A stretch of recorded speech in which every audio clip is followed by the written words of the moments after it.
Her heart was racing with the creative excitement she always felt when she found that magic moment when light, shadow, and emotion aligned perfectly. She approached the edge of the empty pool, leaning forward to adjust the lens focus.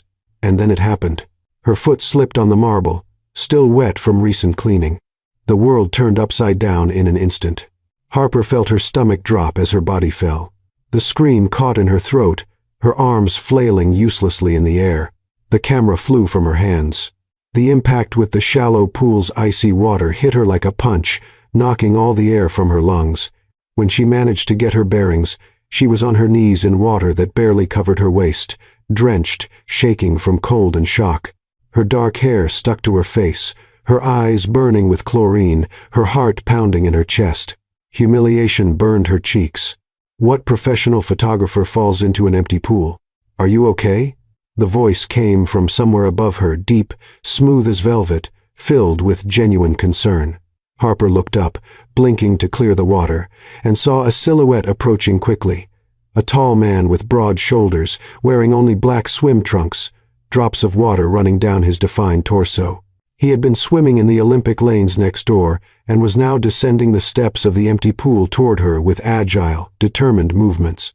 When he knelt beside her, Harper finally managed to focus on his face. Intense gray-blue eyes watched her with a mixture of relief and something else, something that made her heart skip a completely different beat. His face was strong, masculine, with a jawline marked by stubble and lips that now curved into an expression of sincere concern. I'm fine," Harper managed to say, though her voice came out shaky. "Just my pride's hurt." He extended his hand, and when his fingers wrapped around her wet arm to help her up, Harper felt a wave of heat run through her skin despite the cold water. His touch was firm but gentle, protective, and incredibly unsettling. "Are you sure? Did you hit your head?" He examined her carefully, one hand still holding her arm, the other touching her shoulder lightly. The proximity was suffocating. Harper could feel the heat radiating from his body, see every drop of water sliding down his muscular chest, smell the faint scent of masculine soap mixed with chlorine. "No, I was just being an idiot," she admitted, trying to smile despite the embarrassment. "I was so focused on getting the perfect shot that I wasn't paying attention to where I was stepping." "Photographer," he said, raising an eyebrow. Harper noticed how his eyes seemed genuinely interested. There was no judgment there, just curiosity. "Yes. I'm here to photograph the resort before the opening." She looked around, searching for the camera, and her heart sank when she saw it floating a few feet away, probably destroyed. Or rather, I was. He followed her gaze and quickly went to retrieve the equipment, examining it carefully. "It might be okay. These professional cameras are pretty tough, aren't they?" His thoughtfulness touched her unexpectedly. Strangers didn't usually care this much. "I hope so," Harper murmured, visibly shivering now. The combination of cold water, shock, and the wind that was starting to blow was making her body react. "You're freezing." It wasn't a question. He was already guiding her out of the pool, a firm hand on her back. "Come on, let's get you warmed up." Harper let herself be guided, her sneakers making a squelching sound with each step, her clothes completely soaked and clinging to her body. She crossed her arms over her chest, more out of instinct than modesty, feeling vulnerable and strangely exposed under his attentive gaze. He grabbed 2 soft towels from a nearby stack and wrapped one around her shoulders with an almost tender care. His fingers brushed the skin of her neck as he adjusted the fabric, and Harper swallowed hard, trying to ignore the shiver that had nothing to do with the cold. "Thank you," she whispered, looking up. He was so close she could see the small golden flecks in his gray eyes, the way his dark lashes were still wet, the small laugh lines at the corners of his eyes that suggested he smiled a lot, though now his expression was serious, focused completely on her. "The locker room is right over there. It has hot showers. You should warm up before you catch hypothermia." His voice was low, almost intimate, as if they were sharing a secret. Harper nodded, but her legs seemed reluctant to move. There was something about this moment, the way he looked at her as if she were the only person in the world, as if every second mattered, that made her want to stay exactly where she was. "I'll go with you," he said. It didn't sound like an offer, but a decision already made. "Just to make sure you're really okay." And so, soaking wet, shivering, with hearts racing for reasons neither wanted to admit, they walked side by side toward the locker room, not knowing that this accidental encounter at the edge of the abyss would change everything. The locker room was a work of art in itself. Italian marble covered the walls in shades of gray and white, with golden veins that caught the soft light from the recessed spots. The air had a light scent of eucalyptus and lavender coming from diffusers discreetly positioned in the corners. Harper entered hesitantly, her wet footsteps echoing in the spacious and luxurious area, leaving a trail of water on the impeccable floor. He followed, keeping a respectful distance, but his presence filled the space in a way that made Harper's heart race again. She could feel his gaze on her back, not invasive, but attentive, protective. "The showers are over there," he indicated with a gesture, pointing to an area separated by frosted glass dividers. "Clean towels in that cabinet. I'll wait out here to make sure you're okay." Harper turned to thank him, but before she could say anything, all the lights went out at once. The darkness was instant and complete, so dense she couldn't see her own hand in front of her face. A small gasp of surprise escaped her lips. Hey, it's okay." His voice came from the darkness, closer than she expected. "Must be the generator. Sometimes it fails during system tests. Stay where you are. Don't move." Harper froze in place, her heart racing now for a completely different reason. She heard cautious footsteps approaching, then felt his fingers touch her arm lightly, searching for her in the dark. "Found you," he murmured. And there was something in his voice, a palpable relief that made Harper's stomach knot. "I'll try the door." She heard him move, his steps confident even in total darkness. The sound of the handle being turned once, twice, then a frustrated sigh. "It's locked." The automatic security system must have kicked in when the lights went out. There was a pause. "I apologize for this. The resort's technology is still in the adjustment phase. We're trapped." Harper's voice came out higher than she intended. "Temporarily," he replied, coming back to her. Harper felt when he stopped right in front of her. She could feel the heat from his body, hear his controlled breathing. "The security team will notice the failure and come check. It shouldn't take long." But as he said this, Harper started shivering again. The wet clothes clinging to her skin were getting ice cold, and the air conditioning, which apparently kept working even with the lights out, made everything worse. "You're shivering." He touched her arm again, his fingers warm against her cold skin. "So, you need to get out of those wet clothes or you'll get sick." "In the dark?" Harper tried to laugh, but it came out more like a tremor. "I can't even see where I am. I'll help you." His voice was low, almost a whisper. "The hot shower will warm you up. I promise I won't look even if I could see anything in this darkness." There was something in his sincerity that made Harper trust him. Maybe it was the kindness he'd shown since the moment he found her in the pool, or maybe it was the fact that she really was freezing and needed to warm up before the shaking became uncontrollable. "Okay," she agreed, her voice barely above a whisper. He guided her slowly through the darkness, one hand holding her elbow, the other extended ahead to avoid obstacles. Harper could feel every point where his skin touched hers, small sparks of warmth that contrasted with the cold of the rest of her body. "Here," he said when they reached the shower stall. "The faucet is...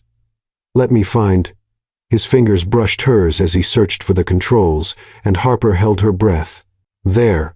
I'll turn it on to lukewarm first, so your body doesn't go into shock." The sound of water starting to run filled the silence, and soon steam began to form, bringing a humid and comforting warmth. Harper hesitated only a moment before starting to remove her soaked blouse, her trembling fingers struggling with the clinging fabric. "Need help?" His question was careful, respectful. I think so," she admitted, feeling her cheeks burn with embarrassment even in the darkness. "I can't. The buttons are stuck." She felt him move closer, the heat from his body enveloping her even before the touch. His fingers found hers, gentle as they worked on the wet buttons. His breathing was faster now, and Harper realized he was as affected by the proximity as she was. "There," he said in a voice rougher than before when the last button came free. Then he stepped back quickly, giving her privacy. I'll be right here. If you need anything, just call." Harper finished undressing with trembling hands and stepped under the stream of warm water. A sigh of relief escaped her lips as the heat began to penetrate her frozen skin. The steam enveloped everything, creating a dense mist that made the darkness almost tangible. Better? His voice came from the darkness just a few steps away. Much better, Harper replied, letting the hot water run through her hair, washing away the chlorine and the embarrassment. Thank you for all of this. You don't need to thank me. Anyone would have done the same. That's not true, she said softly. Most people would have just helped me out of the pool and gone on with their day. You stayed. There was silence filled only by the sound of falling water. Then he spoke, and there was something vulnerable in his voice. I couldn't leave without knowing you were okay.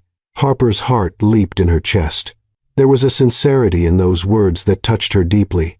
You don't even know my name, she said, a smile touching her lips. True, she could hear the smile in his voice too. But sometimes names don't matter as much as moments, right? Harper turned off the shower, feeling infinitely better, warmer, more alive, and strangely connected to this man whose face she'd barely been able to see before everything went dark. Can you pass me a towel? She asked. Of course. She heard him move, then the sound of a cabinet being opened. Reaching out? Can you reach it? Harper extended her hand in the darkness, and her fingers found his. For a moment, neither of them moved. They just stayed there, fingers intertwined, skin against skin, breath suspended in air, heavy with steam and something else, something electric and inevitable. Then he placed the soft towel in her hands and stepped back. I'll sit here by the door. In case security arrives. Harper wrapped herself in the towel, still trembling, but now she wasn't sure if it was from the cold. Feeling carefully, she found a smooth surface, probably a bench, and sat down. The darkness was disorienting, but also strangely liberating. Unable to see, all her other senses were amplified. She could hear every breath he took, feel every movement of air when he shifted position. Can I ask you a question? His voice broke the silence. Sure. What made you want to be a photographer? The question surprised her. It was personal. Real. It wasn't casual conversation to fill the silence. He really wanted to know. I always wanted to capture moments, Harper began, hesitant at first but gaining confidence as she spoke. Those fleeting seconds that tell entire stories. The way light touches a face. How two people look at each other when they think no one's watching. How a place can make you feel something deep without saying a word. You talk about it with passion, he observed softly. Like it's more than just a job. It is. Harper hugged herself, the towel tight around her body. It's all I have. Actually, my art, my purpose, the only thing that makes sense when everything else feels chaotic. I understand that, he said, and there was a depth in his voice that suggested he really did understand. Having something that's yours, something no one can take from you. And you? Harper found herself asking, what drives you? There was a long pause. Building things, he finally answered. Creating spaces where people can live, really live. Not just exist, but make memories. Like this resort. Like this resort, he confirmed. And Harper could hear the smile in his voice. They sat in silence for a moment. But it wasn't uncomfortable. It was the kind of silence that exists between two people who understand each other without needing to fill every second with words. You know, Harper said softly, it's strange. I'm sitting in the dark with a complete stranger, and somehow I don't feel strange. Me neither, he admitted, his voice closer now. He must have moved without her noticing. It's almost as if this darkness gives us permission to be honest. No masks, no pretenses. Harper felt something tighten in her chest. He was right. In the darkness, without faces to judge, without appearances to maintain, there was only the raw truth of two people sharing an impossible moment. And then, without thinking, she extended her hand in the darkness. She found his. Their fingers intertwined naturally, as if they'd always been meant to fit together like this. Neither of them said anything. They just remained there. Hands joined in the dark, hearts beating in a rhythm neither could control, waiting for the lights that would surely come, and secretly wishing they wouldn't come so soon. The minutes dragged on in the darkness, but neither of them seemed in a hurry for them to end. Harper was still holding his hand, their fingers intertwined in a way that felt both too intimate and perfectly natural. The warmth of his palm against hers created a comforting contrast with the air conditioning that continued blowing through the luxurious locker room. "Are you cold again?" His voice broke the silence, filled with genuine concern. Harper realized she was trembling again, but she wasn't sure if it was from the cold or the intensity of the moment. "A little," she admitted. "Come here." It wasn't a command, but a gentle invitation. She felt him pull her softly, guiding her until their shoulders pressed together. The warmth of his body enveloped her immediately, and Harper found herself relaxing against him, her head naturally finding the space between his shoulder and neck. It was crazy. She barely knew this man, didn't even know his name. But there, in complete darkness, with only the sound of their breathing and the heartbeat she could feel reverberating through the contact of their bodies, nothing else seemed to matter. "Better?" he asked, his voice vibrating against her ear. "Much better," Harper whispered, closing her eyes even though it made no difference in the darkness. She could smell him now, a mixture of chlorine, masculine soap, and something deeper, more him. It was intoxicating. "Can I ask you another question?" he asked after a moment. "Go ahead." "Are you afraid of the dark?" Harper considered the question. "Usually, yes, a little. But now—" She hesitated, searching for the right words. "Now I'm not, because you're here." She felt his chest rise and fall with a deep breath. "I feel the same way. Safe. And it's strange, because usually I'm the one who needs to make everyone else feel safe." There was something vulnerable in that confession that made Harper lift her head even though she couldn't see him. "What do you mean?"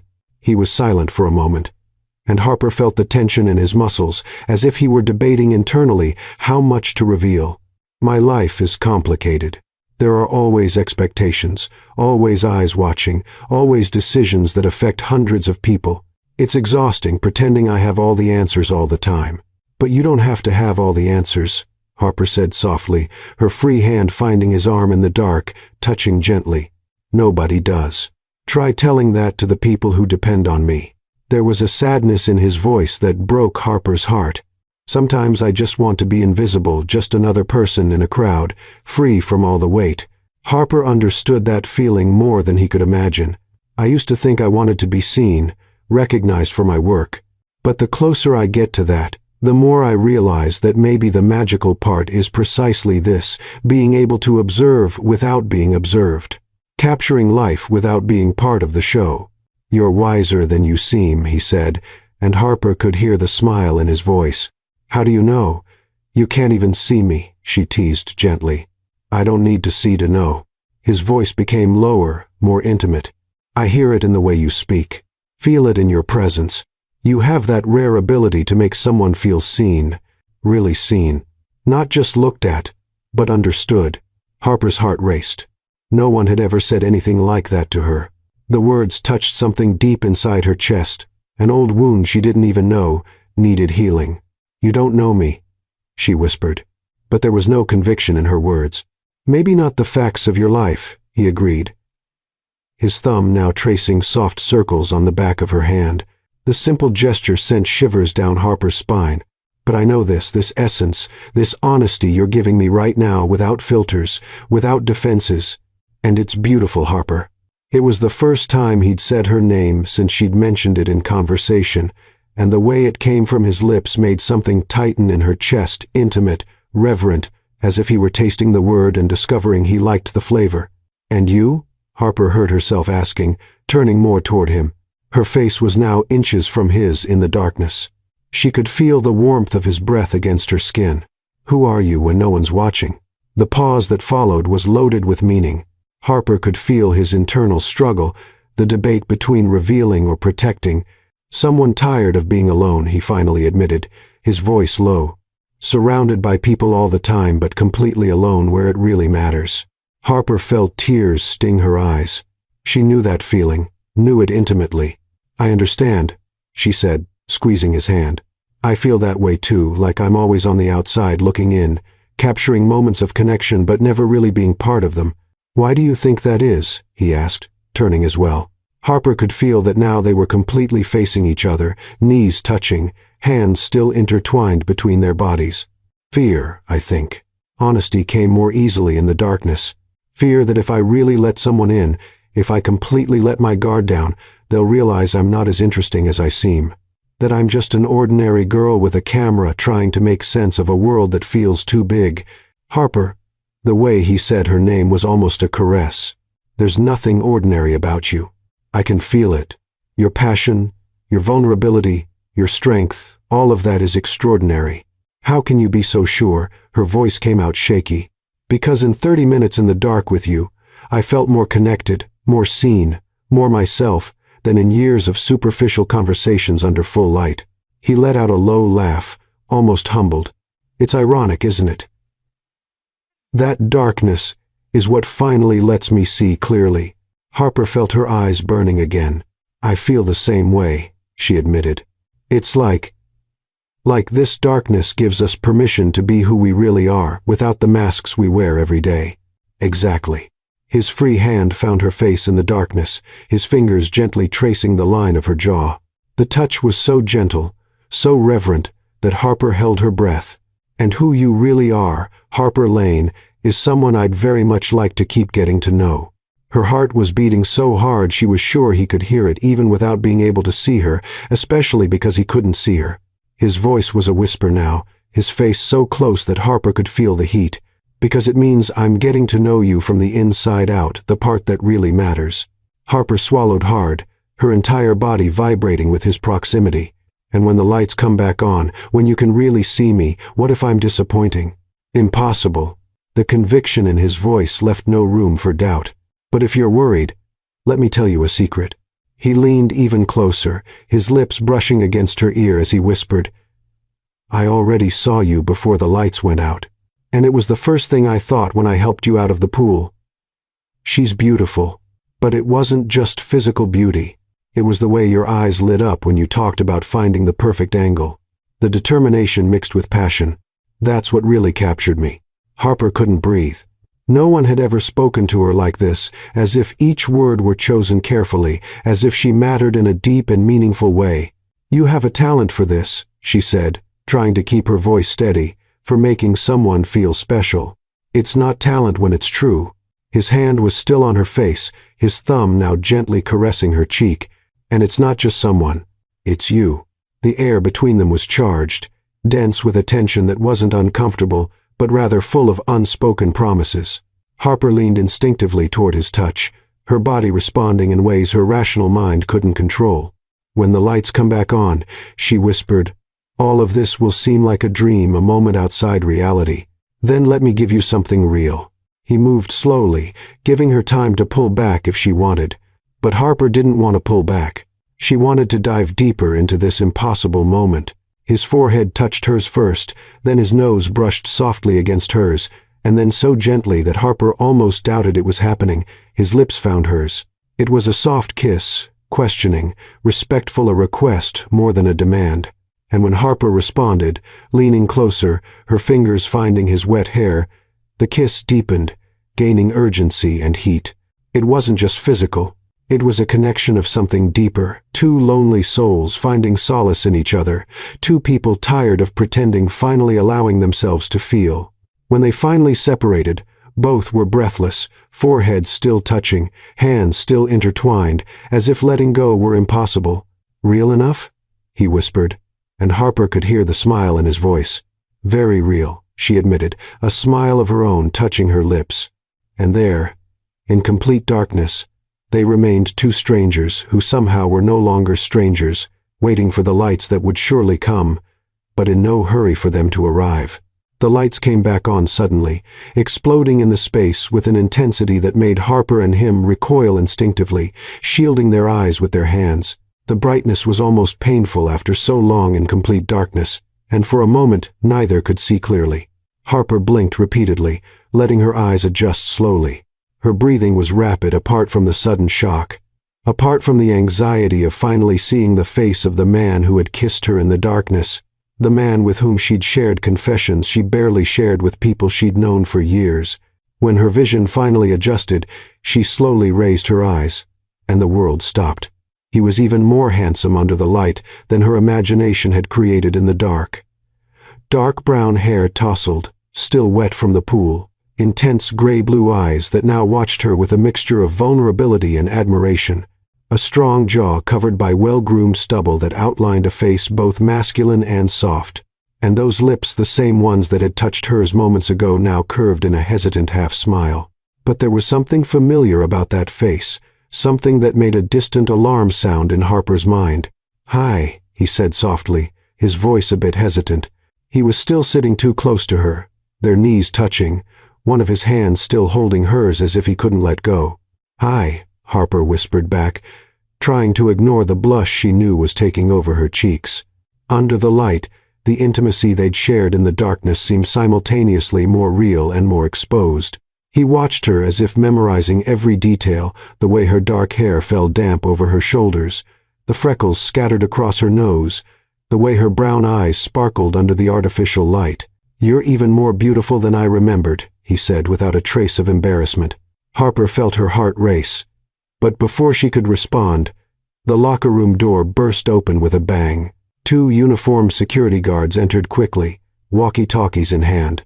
"Mr. Donovan, we apologize for the system failure. Are you all right, sir?" The tone of urgent concern in the guard's voice was unmistakable. "Mr. Donovan," the name hit Harper like a punch to the stomach.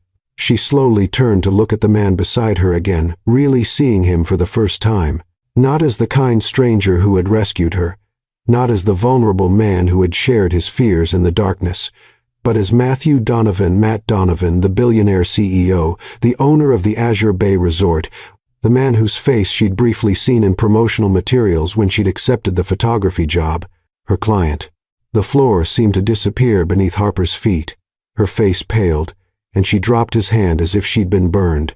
Standing up quickly, the towel almost slipped, and she clutched it tightly, crossing her arms over her chest, suddenly painfully aware that she was wearing only that She couldn't finish the sentence. Her voice failed. Matt Donovan stood up too, extending his hand as if he wanted to reach her, but stopped mid-motion when he saw the expression on her face. "Harper, Are you all right, Mr. Donovan?" the guard repeated, clearly confused by the palpable tension in the air. "I'm fine, James. Thanks for checking." Matt spoke without taking his eyes off Harper, his voice assuming a more formal, controlled tone, the tone of a CEO. "Can you give us a moment?" The guards exchanged glances but nodded and left, closing the door behind them. The silence that followed was deafening. "Why didn't you tell me?" Harper finally managed to say, her voice coming out higher than intended. "You knew who I was. You knew I was here to photograph your resort. And you didn't say anything." "I didn't." Matt ran his hand through his hair, frustration evident in his movements. "When I helped you in the pool, I wasn't thinking about who you were professionally. I was just helping someone. And then we got trapped in the dark. And it was so real, so honest. I didn't want to ruin that with titles and positions." "Ruin?" Harper let out a humorless laugh. "You don't think hiding who you were, who you are, already ruined everything?" "I wasn't hiding," he protested, taking a step toward her. "I just didn't mention it because for the first time in a long time, someone was seeing me as just a man, not as the billionaire CEO, not as the Donovan name, just me." Harper shook her head, tears of frustration and confusion burning her eyes. "But you're not just a man. You're my client. You're my boss, technically. And she gestured vaguely between them, unable to articulate the weight of what had happened in the darkness. "What happened there was real, Harper." His voice was low, urgent. "Everything I said, everything I felt, it was real. My name doesn't change that." "But it changes everything," Harper insisted, hugging herself. "It changes the power balance. It changes how people will interpret this. It changes." "Does it change what you feel?" he interrupted, those intense eyes fixed on her. "Because it doesn't change what I feel." Harper opened her mouth to respond but didn't know what to say. Because the terrible truth was that it didn't change what she felt. She could still feel the warmth of his lips on hers, could still remember the feeling of safety when he'd wrapped her in his arms, could still hear the vulnerable words he'd shared only with her. I need to go," she finally said, looking around desperately. "My clothes are wet," Matt said softly. "Let me have something dry brought for you." "No." The word came out sharper than she intended. "I don't need you to fix this. I just need space." The pain that crossed his face was like a stab to Harper's heart. But she couldn't deal with this now, not when her entire world had turned upside down in a matter of seconds. Matt nodded slowly, accepting her rejection even though every line of his body screamed protest. "Okay, I understand. But, Harper," he waited until she looked him in the eyes, "this isn't over." "Not for me." Harper didn't respond. She just grabbed her wet clothes and ran to a changing stall, closing the door and leaning against it, finally allowing the tears to fall. Outside, Matt stood for a long moment, staring at the closed door, his hands still burning with the memory of her touch, his heart heavy with the certainty that he had just lost something precious, before even having the chance to really find it. 3 days later, the official opening of the Azure Bay Resort was in full swing. The event hall was packed with investors, influencers, journalists, and personalities from the California elite. Crystal chandeliers cast golden light over elegantly decorated tables, and waiters circulated with trays of champagne and sophisticated canapes. Harper was strategically positioned near the stage, her camera raised, capturing every important moment of the event.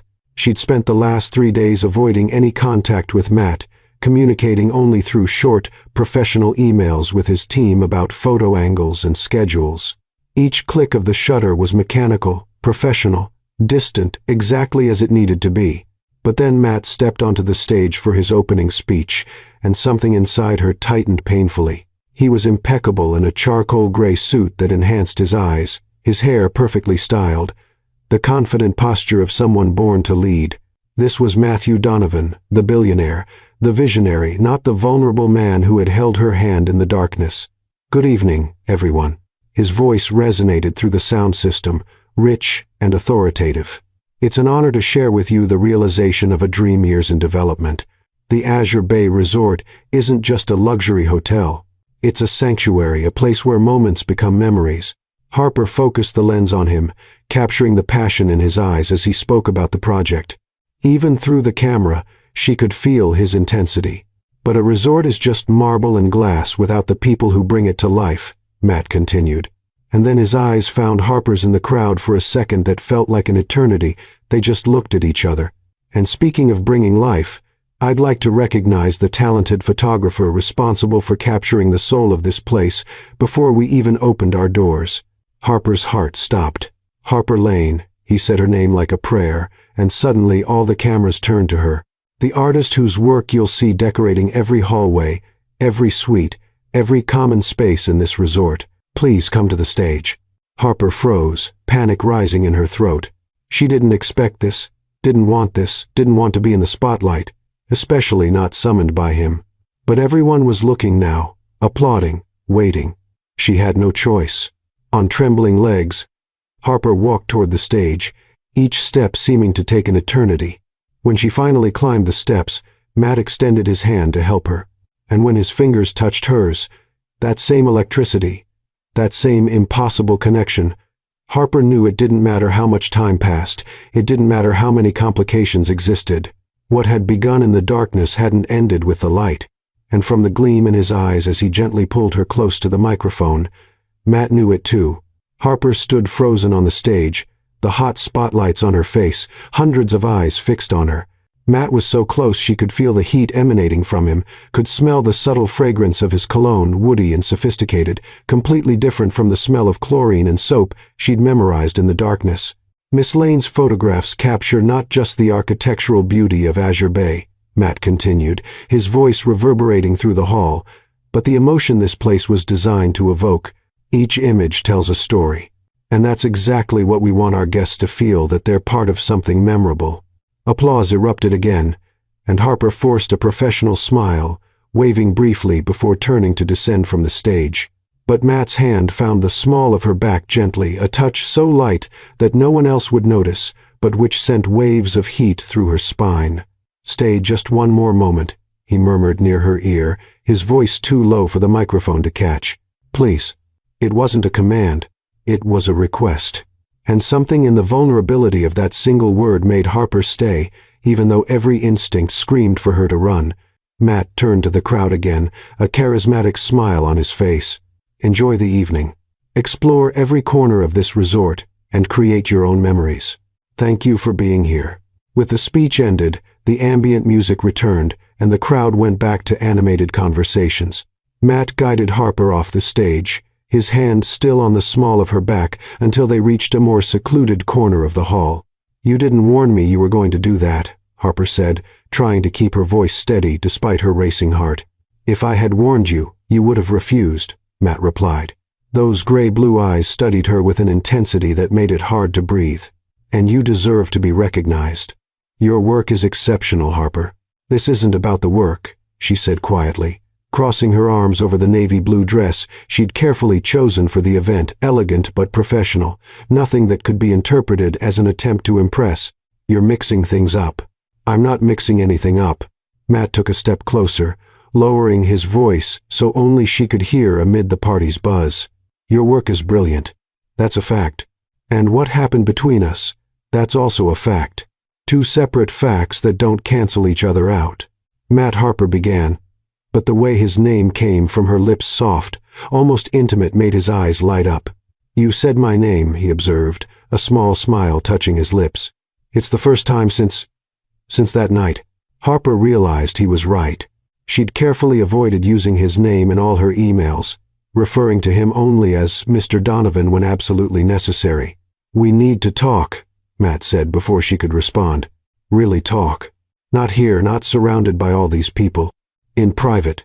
"I don't think that's a good idea," Harper protested, though her conviction was wavering under his intense gaze. "Please." There was that word again, carrying a weight that went far beyond simple courtesy. "Give me a chance to explain, to show you this isn't what you're thinking." Harper bit her lower lip, debating internally.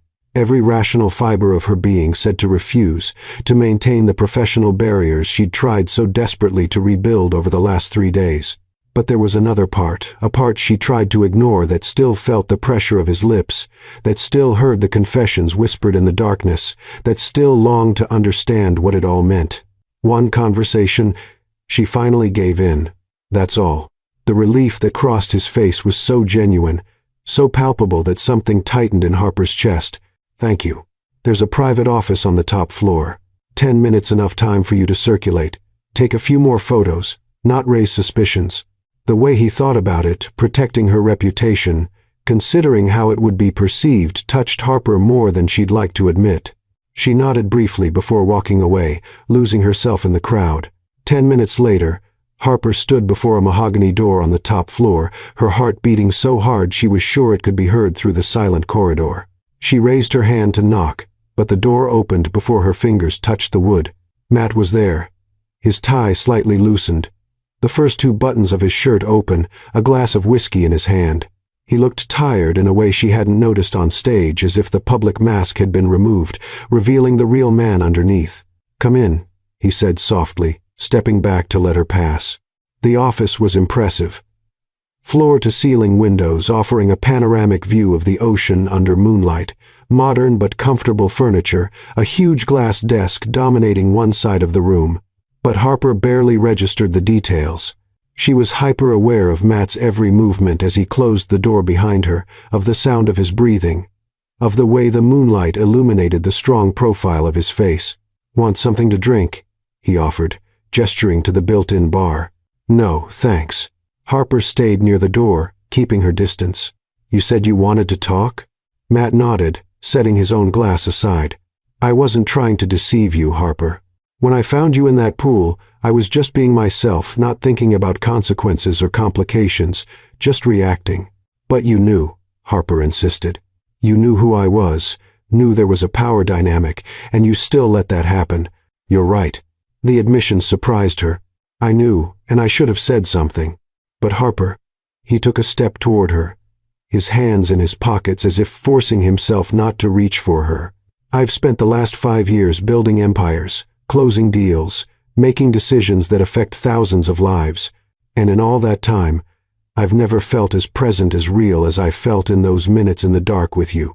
The raw sincerity in his voice made Harper's defenses waver. "That doesn't make it right." "No," he agreed. "But it also doesn't make it less true. What I felt, what I feel, has nothing to do with positions or power. It has to do with the way you talk about your art with passion in your eyes, the way you're vulnerable and strong at the same time, The way for the first time in years someone saw me as just a man, not as a title. Harper closed her eyes, trying to maintain control of the emotions that threatened to overflow. And what do you want from me, Matt? For me to pretend there aren't complications? To ignore the fact that you're my client? That anything between us would be interpreted as what? He was closer now. She could feel it. As if you got this job through something other than your extraordinary talent, because anyone with eyes can see your work speaks for itself. As if I would use you somehow because I would never do that?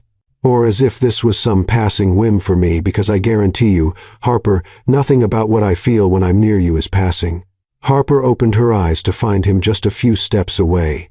The intensity in his gaze was almost physical. You barely know me. Then let me get to know you. His voice was low, urgent. Let me take you to dinner, just the two of us. No titles, no business.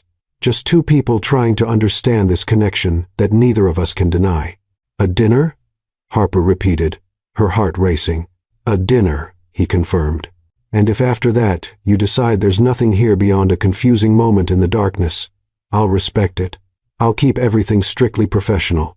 But if you feel even a fraction of what I feel... He stopped, swallowing hard. Then it's worth trying. Harper knew she should say no, knew that every step closer to him was a risk to her career, to her heart, to the carefully structured life she'd built. But when she looked into his eyes and saw not just desire but also vulnerability, hope, and something deeper that had no name, the word that came from her mouth was, okay. The relief that flooded his face was devastating in its beauty. Tomorrow night, she agreed, barely believing what she was doing. Matt smiled, not the polite, measured smile of the CEO, but a genuine, almost boyish smile that lit up his entire face. He took another step toward her, raising his hand hesitantly to touch a loose strand of her hair, gently tucking it behind her ear. The touch was light, reverent, but sent shivers down Harper's spine. Their eyes met, and the air between them became charged with that same electricity from the darkness. "Can I make a confession?" Matt whispered, his face now inches from hers. "What?" "I haven't stopped thinking about kissing you since the lights came back on." Harper's heart stopped, then raced at double speed. "Matt." "But I won't," he continued, though everything in his posture, in the intense gaze fixed on her lips, said otherwise. "Not yet. Because when I kiss you again, it'll be without doubts, without regrets, with nothing between us except the conscious choice of two people who know exactly what they're doing." The implicit promise in those words made Harper's body vibrate with anticipation. She nodded, not trusting her own voice. Matt stepped back slowly, putting physical space between them before temptation became irresistible. "Tomorrow at 7. I'll pick you up. I can drive." "Let me do this," he interrupted gently. "Let me court you the right way, Harper, the way you deserve."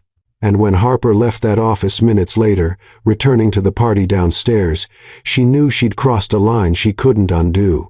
But for the first time in a long time, the idea of taking a risk didn't scare her. She was curious to see where this would lead. Harper changed clothes for the 5th time, looking critically at her reflection in the mirror of the hotel room the resort team had made available to her during the project. The black dress seemed too formal, the skirt and blouse too casual. Finally, she settled on a champagne-colored silk blouse that slid smoothly over her skin and dark jeans that hugged her curves in an elegant but relaxed way, simple, natural, herself. Her fingers trembled slightly as she applied a subtle gloss to her lips. This wasn't just any date. It was that date, the one that would decide if what had happened in the darkness was real or just an illusion created by the vulnerability of the moment. The knock on the door at exactly 7 made her heart jump. Harper took a deep breath, smoothed her blouse one last time, and opened the door. Matt was leaning casually against the door frame, wearing dark jeans and a white shirt, with the sleeves rolled up to his elbows, revealing tanned, strong forearms, no tie, no corporate armor, just him. And the impact of seeing him like this, relaxed and devastatingly attractive, stole the air from Harper's lungs. His eyes traveled over her body slowly with an appreciation that wasn't lewd but rather reverent. When they finally met hers again, there was a gleam there that made Harper's stomach knot. "You look beautiful," he said simply, his voice low. "Thanks." Harper grabbed her small purse, trying to ignore the blush she knew was rising in her cheeks. "You look good too." He smiled, that genuine smile that completely transformed his face. "Just good?" Harper rolled her eyes but couldn't hold back her own smile. "Don't let it go to your head." "Too late," he teased, offering his arm. "Come on. I have a surprise for you." They didn't go to a fancy restaurant as Harper expected. Instead, Matt led her down a hidden path that descended from the resort toward the beach. The sun was beginning to set, painting the sky in shades of orange, pink, and purple that seemed painted especially for that moment. On the sand, well above the tide line, there was a small table set up with elegant simplicity. A white tablecloth fluttering in the wind, 2 wooden chairs, candles protected by glass globes, and a picnic basket. Harper stopped, her hand flying to her mouth. "You did this?"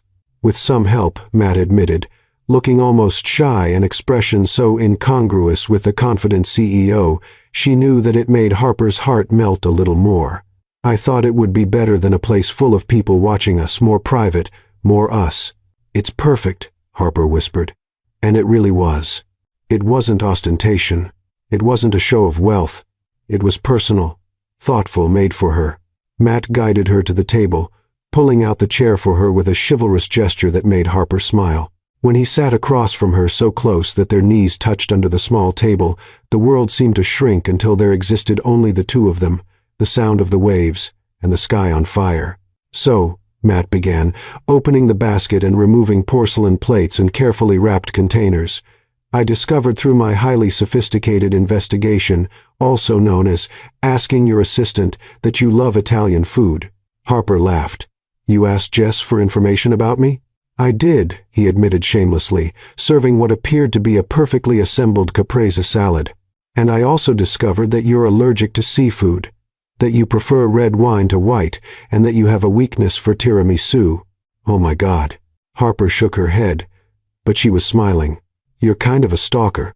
"I prefer to think of myself as thoroughly attentive," he countered, his eyes sparkling with humor as he filled her glass with a Chianti that probably cost more than her monthly rent. They ate at a relaxed pace, the conversation flowing as naturally as it had in the darkness. But now, with the golden light of sunset illuminating his face, Harper could see every expression, every micro-emotion that crossed those intense eyes when she spoke. "Tell me about your first camera," Matt asked, leaning forward, genuinely interested. Harper felt that familiar warmth she always felt when talking about photography. "It was an old Polaroid I found at a thrift store when I was 12. It cost $5, and I spent all my savings on it. My mom thought it was junk, but to me—" She paused, her eyes distant with the memory. It was magic, the idea of capturing a moment and having it forever, of making time stand still. "And that's when you knew," Matt said softly. "It wasn't a question." "That's when I knew," Harper confirmed, looking at him, "that I wanted to spend my life capturing moments, making people see the beauty they usually ignore." Matt reached his hand across the table, his fingers finding hers, intertwining naturally. "You have a gift for that, for making people see. Really see." His touch sent waves of heat up her arm. Harper didn't pull her hand away. Instead, she squeezed back, allowing herself to feel that connection. "And you?" she asked. "When did you know you wanted to build things?" Matt's expression became more thoughtful. "My grandfather was a carpenter. Nothing fancy, he built simple furniture, fixed houses, but he'd take me to his projects when I was a kid.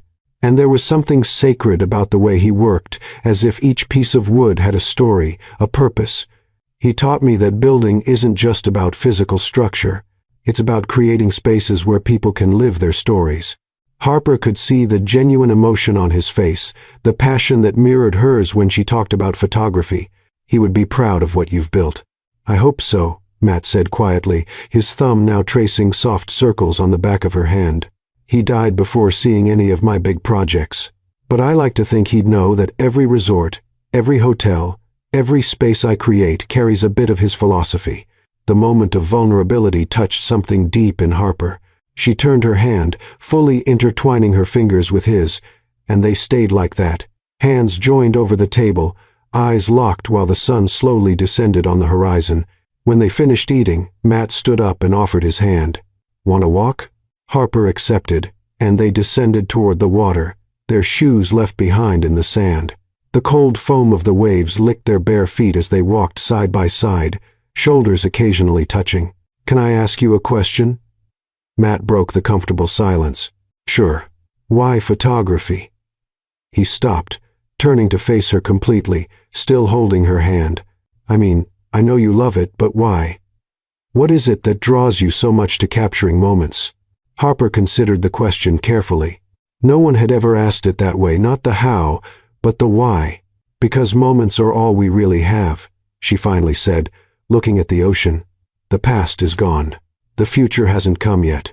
But this exact second right now, where the sky is this impossible color and the air smells like salt, and I can feel your hand in mine." She looked at him. "This moment is real, and it's fleeting, and I want to capture it before it disappears forever." Matt was silent for a long moment, just watching her as if she were the most fascinating thing he'd ever seen. Then, very slowly, he raised his free hand and touched her face, his fingers tracing the line of her jaw with a gentleness that made Harper tremble. "And if I kiss you now," he whispered, echoing her words from that night in the darkness, "will you run away?" Harper's heart was beating so hard she was sure he could hear it over the sound of the waves. "No."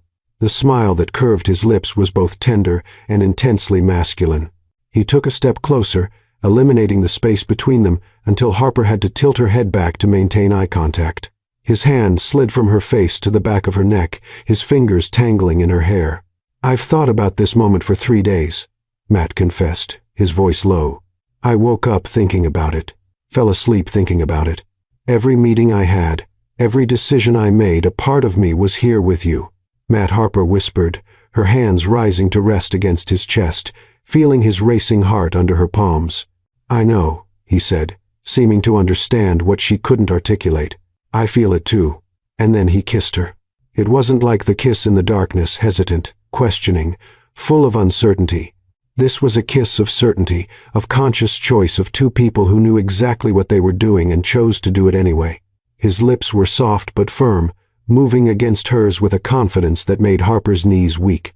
She leaned closer, her fingers clutching his shirt, and when he deepened the kiss, a small sound escaped her throat, half surprise, half pure pleasure. Matt's free arm wrapped around her waist, pulling her against him until there was no space between their bodies. Harper could feel every hard line of muscle against her softer curves, his warmth seeping through the thin fabric of her blouse, his heart beating as wildly as her own. When they finally separated, both were breathless, foreheads touching, eyes closed, trying to regain some sense of balance in a world that had been completely turned upside down. "Was it worth waiting 3 days?" Harper managed to ask, a smile touching her swollen lips. Matt opened his eyes.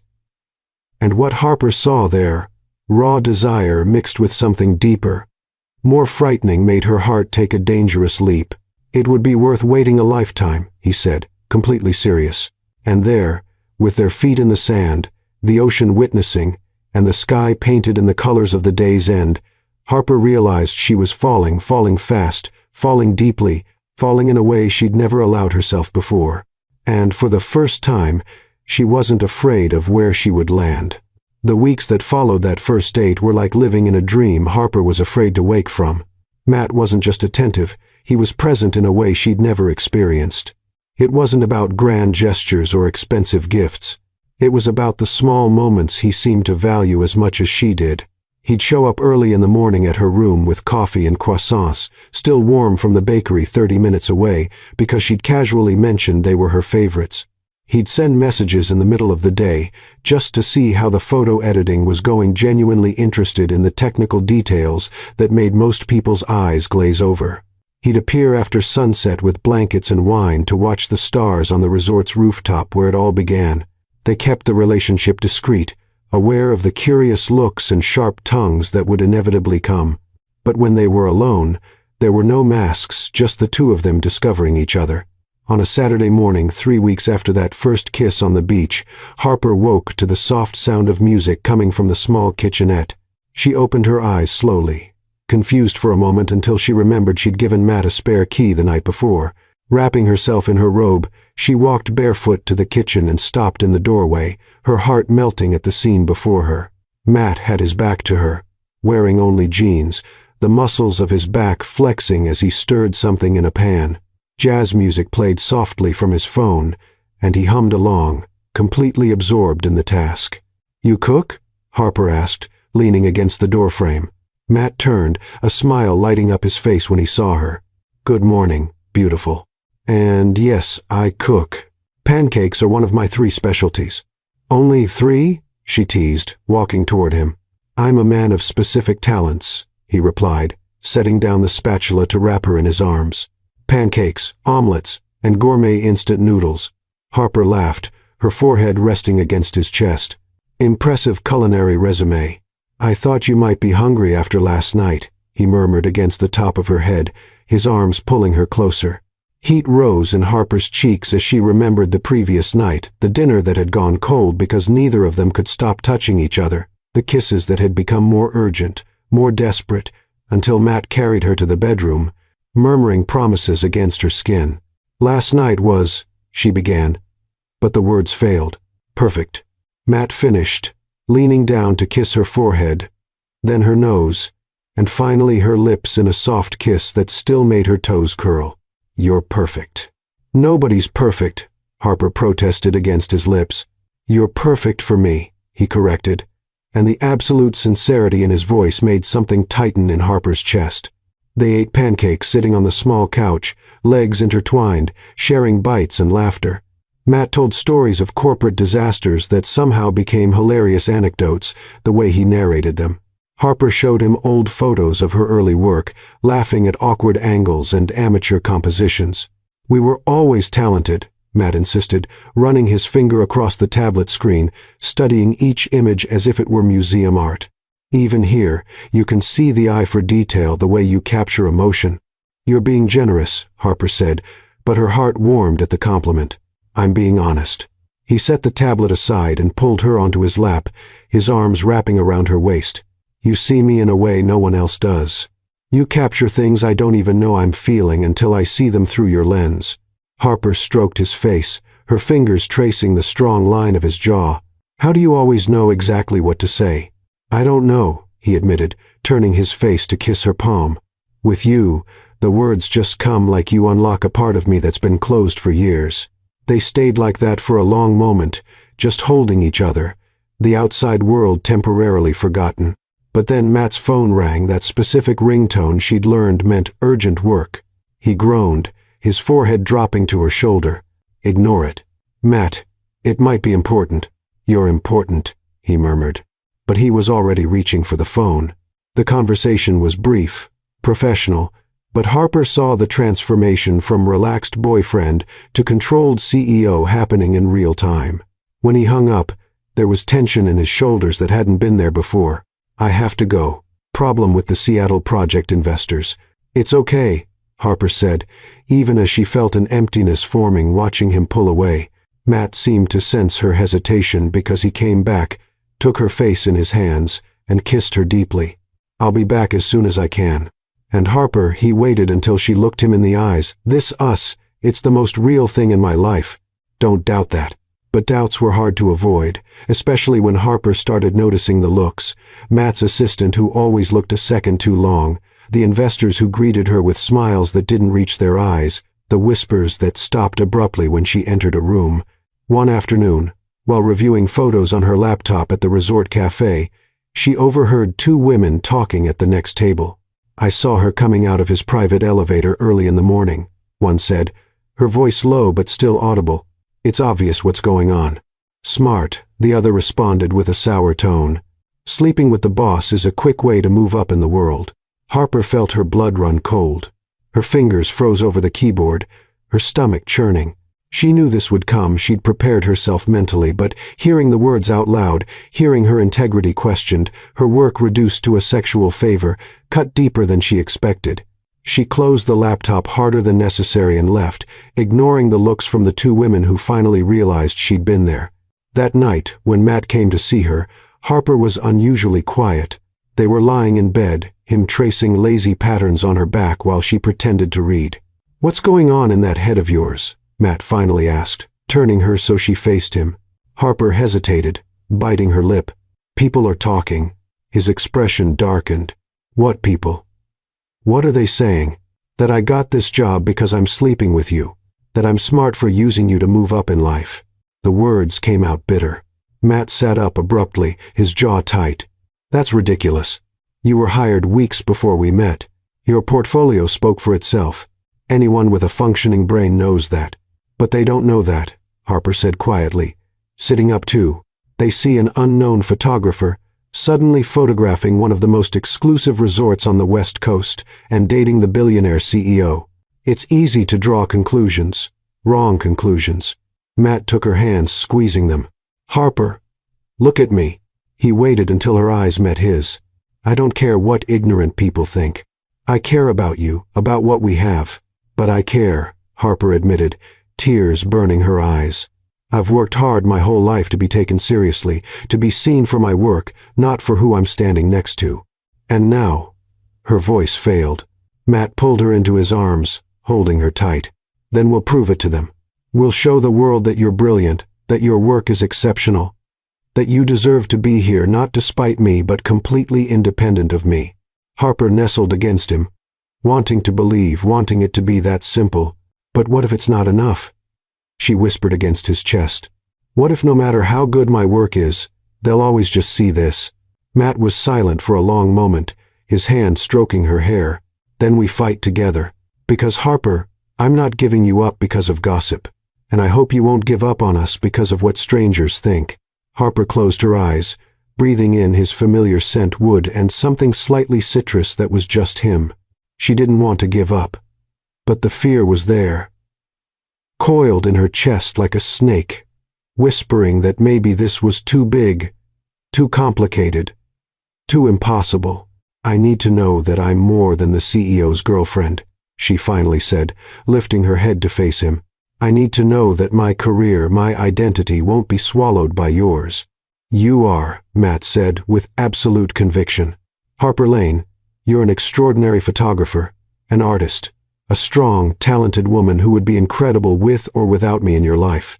And anyone who doesn't see that is blind." The tears finally overflowed, running down Harper's cheeks. Matt gently wiped them away with his thumbs, kissing each one. "But I understand the fear," he continued softly. "And if you need space, if you need to prove to yourself that you can do this alone, I'll understand. It'll hurt like hell, but I'll understand." "I don't want space," Harper admitted, her fingers clutching his shirt. I'm scared of losing myself, of waking up one day and not recognizing who I've become." "Then promise me something," Matt said, holding her face in his hands.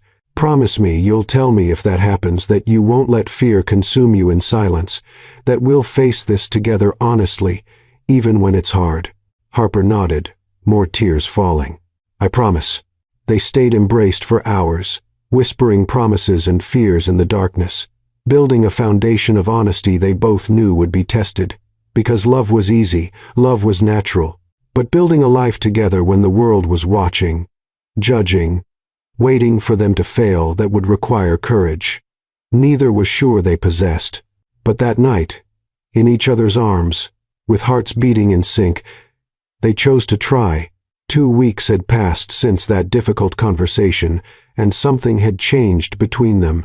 It wasn't that Harper's fear had completely disappeared, but now there was a deeper understanding, a conscious choice renewed each day not to let the outside world dictate what happened between them. Matt had been patient, respectful, never pushing for more than Harper was ready to give. But the tension was there, growing, building, becoming almost tangible every time they touched. Every kiss ended with ragged breaths and trembling hands. Every embrace lasted a little longer, their bodies fitting together in ways that promised so much more. That Friday night they'd had dinner at a small Italian restaurant, hidden an hour away from the resort, a place where no one knew them, where they could simply be Harper and Matt. The wine had flowed easily, as had the conversation and laughter. When they returned to his apartment, a modern penthouse, with an ocean view, there was a different energy in the air, something inevitable approaching. Matt locked the door behind them, and when he turned, Harper was there just a few steps away, her dark, intense eyes fixed on him. The soft city lights came through the huge windows, illuminating her in a silver glow that made her seem ethereal. "Want something to drink?" Matt asked, his voice coming out huskier than intended. Harper slowly shook her head. "No. Music? Or we could watch." "Matt." She interrupted him, taking a step toward him, and then another. "Stop offering distractions." He swallowed hard, his eyes fixed on hers as she approached. "Okay." When Harper was finally in front of him, so close he could feel the heat from her body, she raised her hand and placed her palm against his chest, feeling his racing heart. "You're nervous," she observed, a small smile touching her lips. "Terrified," he admitted honestly. "Of screwing this up, of not being what you need of." Harper silenced him by placing her fingers over his lips. "You're already everything I need." She replaced her fingers with her mouth, kissing him softly. "You just need to be here, present with me." The kiss started gentle, exploratory, but quickly gained intensity. Matt's hands found Harper's waist, pulling her closer until there was no space between them. She moaned softly against his lips, her fingers rising to tangle in his hair. Matt turned her gently, pressing her against the door he'd just closed. His hands traveled the sides of her body, memorizing every curve through the light summer dress she wore. When his lips left her mouth to trace a trail down her neck, Harper tilted her head back, giving him access, a sigh escaping her lips. "Matt," she whispered, her nails lightly scratching his scalp in a way that sent shivers down his spine. "Tell me," he murmured against her skin, his teeth gently nibbling her earlobe. "Tell me you feel this too." "I feel it," Harper breathed, her hands dropping to grip his shoulders, needing something to hold on to while the world spun. "I feel it too much." Matt lifted his head, his eyes meeting hers, dark with desire but also full of something deeper. "We can stop any time if you're not ready." "I'm ready," Harper interrupted, holding his face in her hands. "I'm scared, yes, but I'm also ready because I trust you. I trust us." Something broke in his expression, the last barrier of restraint crumbling. He kissed her again, this time with an urgency that took Harper's breath away. His hands found the back of her dress, skilled fingers working the zipper while his mouth never left hers. The dress slipped off Harper's shoulders, falling in a pool of fabric at her feet. She stood there in simple but elegant black lace lingerie, and the way Matt looked at her as if she were the most beautiful thing he'd ever seen made all insecurity melt away. "Beautiful," he whispered, reverent. "So beautiful it hurts to look." Harper's hands went to his shirt buttons, trembling slightly. Matt covered her hands with his, helping her, and together they undressed him. When Harper finally placed her palms against his bare chest, feeling the warmth of his skin, the tense muscles under her touch, she let out a small, needy sound that made his jaw tighten. "Bedroom," he managed to say, his voice strained. "I want to do this right." He picked her up in one fluid motion, Harper's legs automatically wrapping around his waist, her arms around his neck. They kissed the whole way down the hallway, Matt occasionally stumbling because he refused to stop kissing her long enough to see where he was going. When they finally reached the bedroom, he laid her on the bed with a gentleness that contrasted with the urgency in his movements. Moonlight streamed through the huge windows, bathing everything in silver and shadows. Matt stood beside the bed for a moment, just looking at her hair spread on the pillow, lips swollen from kisses, chest rising and falling rapidly, eyes shining with desire and trust, and something that looked dangerously like love. "What?" Harper asked, her voice soft. "I just want to remember this moment," he said quietly, climbing onto the bed to position himself over her, supporting his weight on his arms. "You like this, us like this before everything changes." "Will it change?" Harper asked, her hands rising to trace the contours of his face. "It already has," he admitted, lowering himself to kiss her softly. "The moment I met you, it already changed." The kisses became deeper, more desperate. Hands explored heated skin, discovering sensitive spots that made the other moan. When Matt finally removed her lingerie, his hands trembled slightly, not from uncertainty, but from pure, barely contained need. "You're perfect," he murmured against her skin, his lips tracing a trail from her neck to the valley between her breasts. "Absolutely perfect." Harper arched against him, her fingers tangled in his hair, guiding him, encouraging him. When his mouth finally closed around a hardened nipple, she moaned loudly, her back coming off the bed. "Matt, please," she whispered. Not sure what she was asking for, only knowing she needed more. He understood. His hand slid lower, caressing, teasing, preparing. When he finally touched her where she needed it most, Harper saw stars. His fingers were skilled, patient, building a rhythm that took her higher and higher until she was trembling on the edge of something immense. "Let go," Matt whispered against her ear, his thumb pressing exactly the right spot, while his fingers continued their movement. "Let me see you." And Harper did, falling over the edge with a muffled cry against his shoulder, her entire body trembling with the force of the orgasm. When she finally managed to open her eyes again, Matt was looking at her with an expression of admiration and desire so intense it made her heart leap. "Beautiful," he said simply. Harper pulled him into a deep kiss, her hands working on his pants with renewed urgency. She wanted everything, wanted to feel every inch of him, wanted nothing between them but skin and sweat and whispered promises.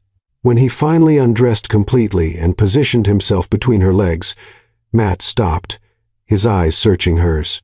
"Are you sure?" he asked, even though every line of his body screamed need. "Absolutely," Harper replied, her fingers tracing the line of his jaw. "I want you, all of you. Now." Matt moved slowly, carefully giving her time to adjust. Harper held her breath at the sensation of fullness, her eyes never leaving his.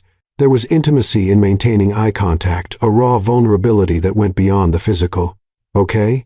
he asked, his voice tense with the effort to control himself. "More than okay," Harper sighed, her legs wrapping around his waist, pulling him deeper. "Perfect." They found a rhythm together, slow at first, savoring every sensation, every shared sigh, but gradually urgency built, movements becoming faster, more desperate. Matt kissed her constantly on her lips, her neck, her shoulder, as if he couldn't get enough of her. "Harper," he moaned against her skin, feeling her tighten around him. "You're incredible, so incredible. Don't stop," Harper begged, her nails scratching his back. "Please don't stop." "Never," he promised, one hand sliding between their bodies to touch her again. "Come with me. I want to feel you." The combined touch with the perfect angle of his thrusts took her there again, more intense this time. Harper cried out his name, her entire body convulsing as pleasure flooded her in waves. Matt followed seconds later, burying his face in her neck, his own hoarse moan as he surrendered. They stayed like that for several minutes, heavy breathing gradually calming, bodies still intertwined. Matt finally moved, withdrawing from her carefully and lying beside her, immediately pulling her into his arms. Harper nestled against his chest, one leg intertwined with his, listening to his heartbeat slowly returning to normal. "That was," she began, but couldn't find words. "I know," Matt said softly, his fingers tracing lazy patterns on her back. "I feel it too." They were silent for a moment, just enjoying the closeness, the warmth, the feeling of being completely connected. "You're everything I didn't know I needed," Matt finally whispered in the darkness. Harper lifted her head to look at him, seeing the raw truth in his eyes. "And you're everything I was always afraid to want." He smiled, that rare and completely genuine smile that transformed his face. "Fear is good. It means it matters." "It matters," Harper confirmed, lowering herself to kiss him softly. "It matters more than I'm ready to admit." "Then don't admit it yet," Matt said, pulling her closer. "Just stay here with me. Let the rest wait until tomorrow." And Harper did exactly that, falling asleep in his arms while he continued tracing patterns on her skin, whispering promises she half heard, half dreamed, all of them sounding suspiciously like forever. The following months were an intoxicating mix of intense happiness and growing anxiety. Harper and Matt became inseparable. Discreet dinners turned into entire weekends together. Constant messages during the day. Late-night calls when distance separated them for business trips. The relationship flourished, but not without costs. The media finally found out. It was inevitable, really. Someone photographed them leaving a restaurant in San Francisco, hands intertwined, Matt kissing her forehead as they waited for the valet. The photo first appeared on a gossip blog, then spread like wildfire. "Billionaire CEO Matthew Donovan finds love with unknown photographer" was the kindest headline. Others were less charitable. From unknown to billionaire's girlfriend. Harper Lane's rapid climb, and Donovan and his new conquest, love or opportunity. Harper tried to ignore it, but it was impossible when she received pitying looks from some colleagues and poorly disguised envious looks from others. Her work was going well, exceptionally well, actually. She had been hired for 2 more major projects, both completely independent of Matt. But even so, the whispers persisted. Of course, she got the Coastal magazine contract. Everyone knows Matt Donovan has connections there. It didn't matter that Harper had done a blind audition, that her portfolio spoke for itself, that the editor didn't even know about her relationship until after she was hired. The narrative was written, and nothing she did seemed to change it. Matt was furious about the situation. He wanted to make public statements, sue outlets for defamation, use all his influence to silence the critics. But Harper stopped him. "That'll only make it worse," she argued one night after a particularly heated discussion. "It'll look like you're defending me because I'm your girlfriend, not because my work is good." "Your work is excellent," Matt insisted, his hands gripping her shoulders. "And anyone who doesn't see that is either blind or malicious. But they won't see it as long as it's coming from you," Harper said wearily, pulling away. "You don't understand, Matt. For you, your position, your name, your money, they're advantages. For me, the moment I'm associated with you, all of that becomes a disadvantage. Every achievement of mine is diminished because, of course, she's with Matt Donovan." The pain that crossed his face was like a stab to Harper's heart. But she couldn't lie, not about this. "So what do you want to do?" Matt asked quietly. "Do you want us to break up? Pretend we don't exist to each other?" "No," Harper said quickly, the mere idea making her chest tighten painfully. "But I need something of my own, something big, something that proves I deserve to be here on my own merit." That's when the opportunity, or curse, Harper still wasn't sure, appeared. Brooke Sterling. The name reached Harper through an elegant email with an invitation impossible to ignore. Brooke was director of one of New York's most prestigious art galleries, known for launching the careers of emerging photographers, and she was offering Harper a solo exhibition. "Your work caught my attention," the email said. "There's a raw emotion in your photographs that's rare to find. I'd like to discuss the possibility of an exhibition at Sterling Gallery next fall." Harper read the email 3 times, her heart racing. It was everything she'd always wanted: an exhibition in New York, validation from the art world, tangible proof that she was good enough. But then she researched Brooke Sterling and felt her stomach sink. Brooke wasn't just an influential gallery director. She was also Matt's ex-girlfriend. They had dated for 2 years, breaking up only 6 months before Harper met Matt. Photos of them together still circulated on the internet. Brooke, stunning with long legs and perfectly styled blonde hair, always dressed in designer clothes that probably cost more than Harper's annual rent. When Harper showed Matt the email, his expression immediately closed. "No," he said flatly. "No?" Harper repeated, confused. "Matt, it's an incredible opportunity." "It's a trap," he interrupted, his jaw tight. "Brooke doesn't do anything without ulterior motives. If she's offering you an exhibition, it's because she wants something. Maybe she really likes my work," Harper argued, feeling defensive. "Maybe," Matt agreed, but he didn't look convinced. "Or maybe she wants you around to manipulate me somehow, or worse, to publicly humiliate you. You can't know that." "I know Brooke," Matt said firmly, "better than I'd like to. And I know how she operates." Harper crossed her arms, frustration bubbling up. "What if you're wrong? What if this is my chance to prove I'm more than the billionaire's girlfriend? Am I going to throw this away because of your ex?" "It's not about her being my ex," Matt insisted. "It's about protecting you." "I don't need to be protected," Harper shot back, her voice rising. "I need a chance, and if that means dealing with your ex-girlfriend, then so be it." The argument escalated quickly, sharp words thrown from both sides. Matt thought Harper was being naive. Harper thought Matt was being controlling and overprotective.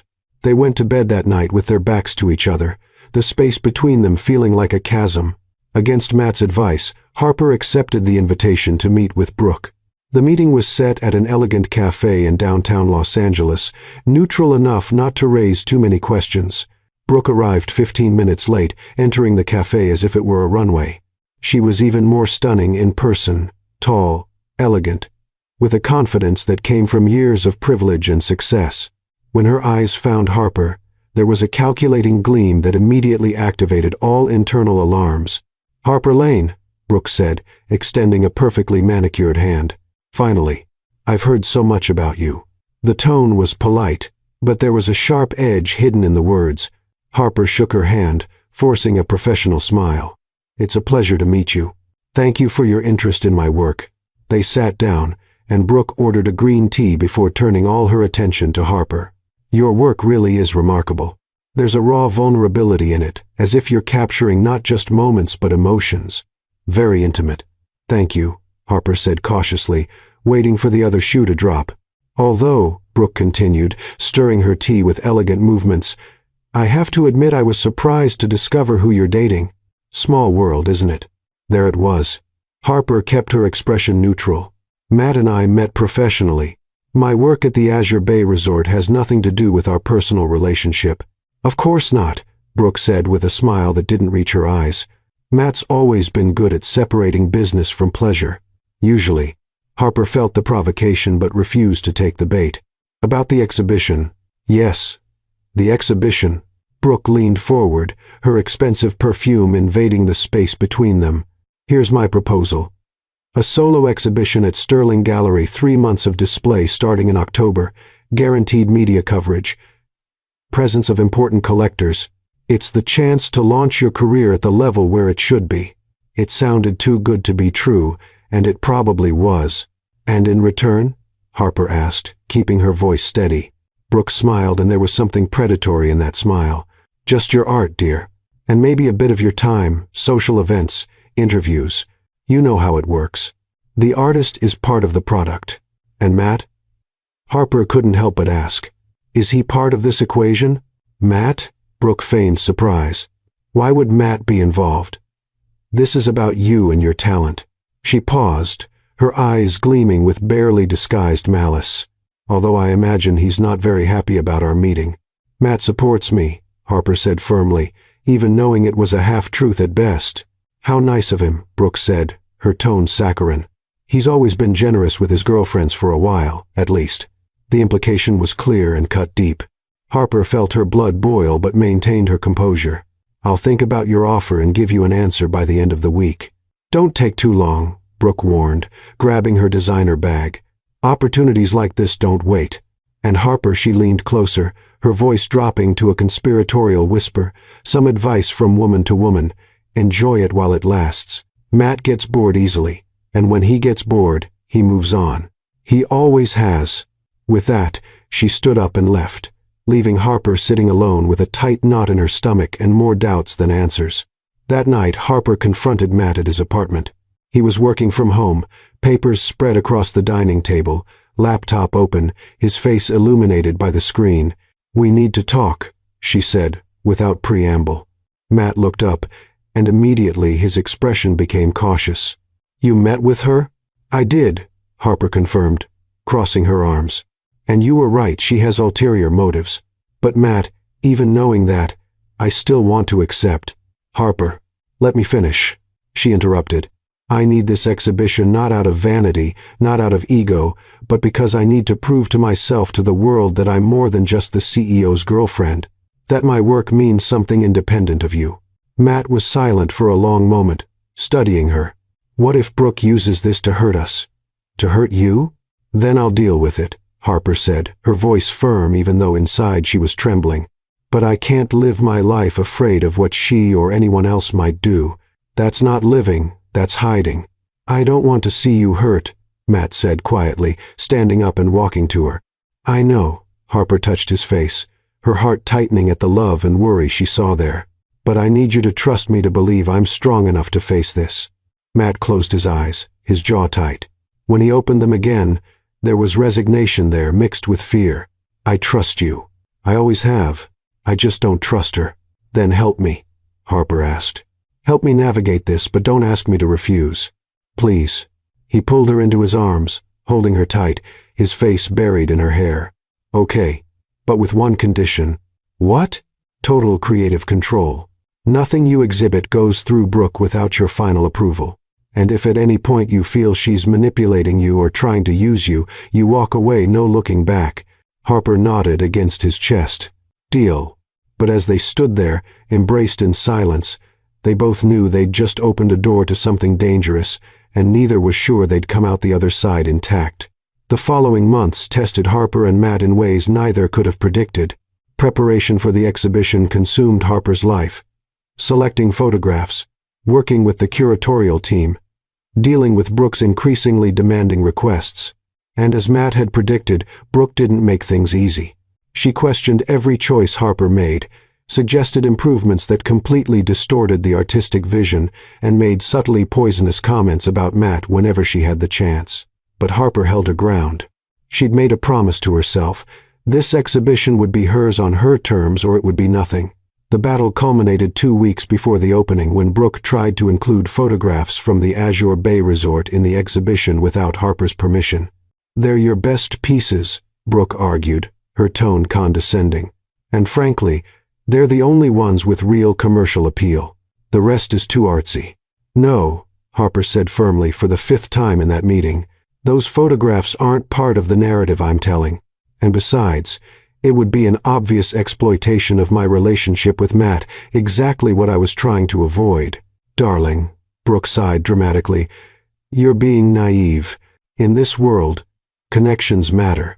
Why not use them to your advantage?" "Because I don't need them," Harper shot back, gathering her things. "And if you can't respect my artistic vision, then maybe we're in the wrong gallery." It was a risky bluff. Harper knew that canceling now would be disastrous for her career, but she also knew that giving in would mean losing the one thing she was fighting for: her integrity. Brooke studied her for a long moment, and something changed in her expression. Respect, perhaps, or simply the recognition that she'd met a worthy adversary. "Fine," she finally said. "Your way." "But Harper," her smile was sharp, "I hope you know what you're doing." The opening night of the exhibition was a mix of terror and exhilaration. Harper looked beautiful in a simple but elegant black dress, not trying to impress, just being herself. Matt was at her side, discreet but present, a steady hand on the small of her back as they navigated the crowd of critics, collectors, and onlookers. The photographs were arranged in a carefully constructed narrative. Stories of human connection, stolen moments, beauty found in unexpected places.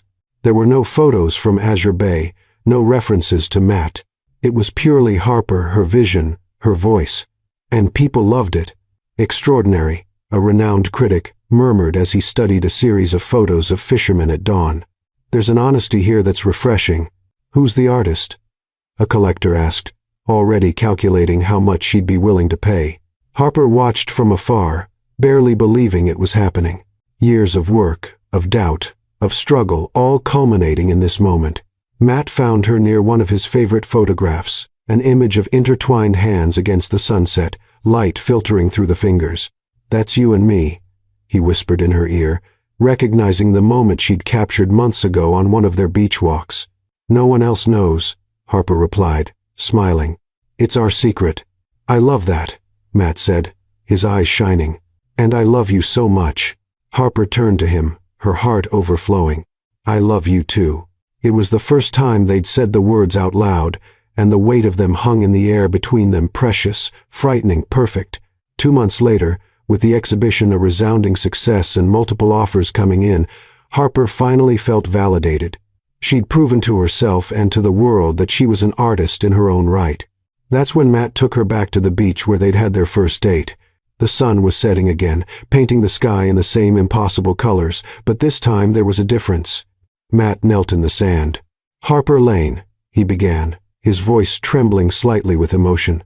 "When I met you, I was convinced I knew what my life would be. Controlled, predictable, alone, even surrounded by people. And then you literally fell into my life." He smiled through the tears glistening in his eyes. "Literally." And everything changed. Harper was crying, her hands covering her mouth, her heart beating so hard it felt like it would explode. "You taught me that vulnerability isn't weakness, that letting someone in doesn't mean losing yourself, that love isn't about control but about choice. And I choose you every day, every night, even when it's hard, especially when it's hard." He opened a small velvet box, revealing a simple but stunning ring. "Will you marry me?" "Yes," Harper said immediately, falling to her knees in the sand beside him. "Yes, yes, 1,000 times yes." He slid the ring onto her finger with trembling hands and then kissed her deeply, desperately, completely. Around them the world continued, but for them in that moment, only the two of them existed.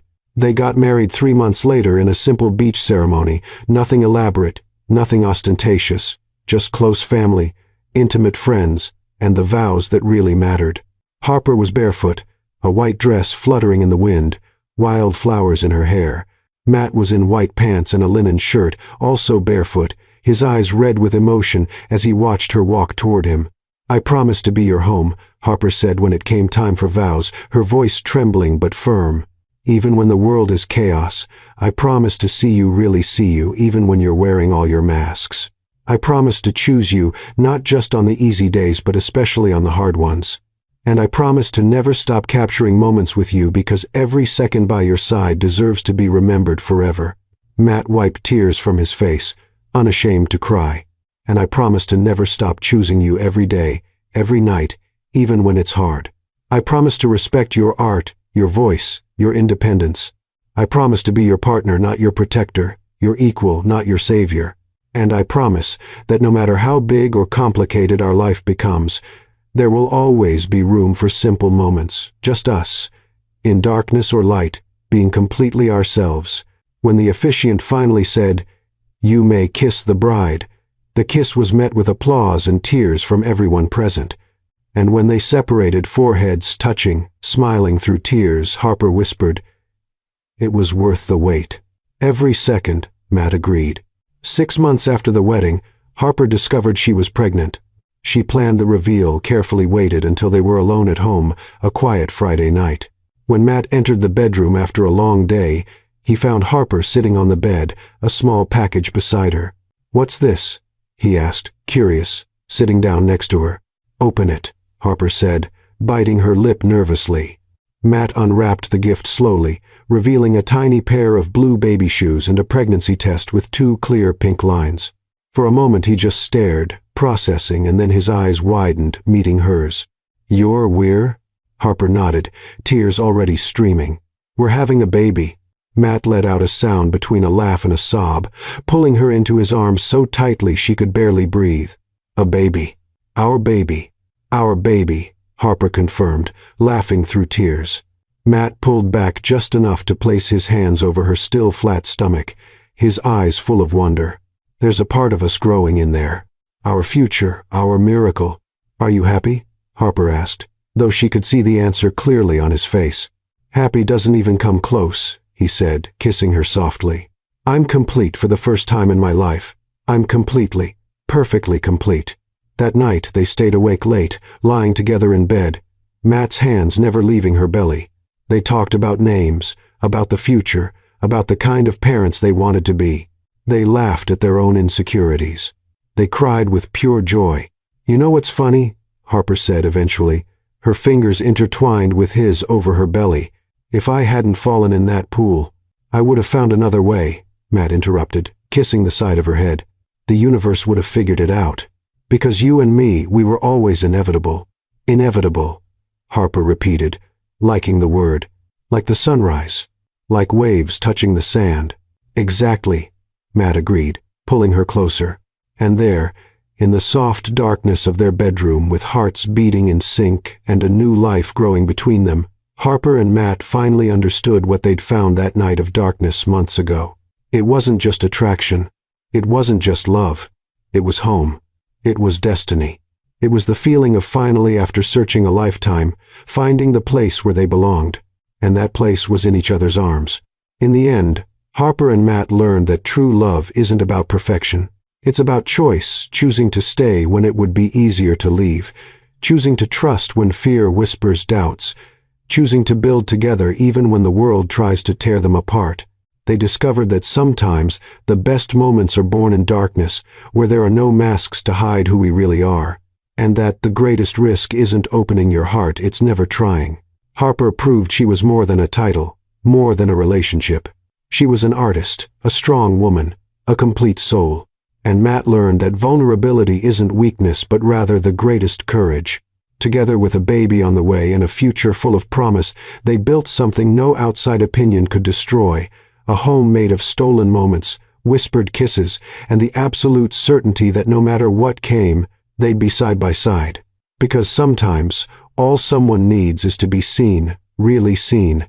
And maybe, deep down, this story also speaks to us to all the times we've been afraid to love, to risk, to believe we deserve to be chosen. What if you also believe it's worth trying?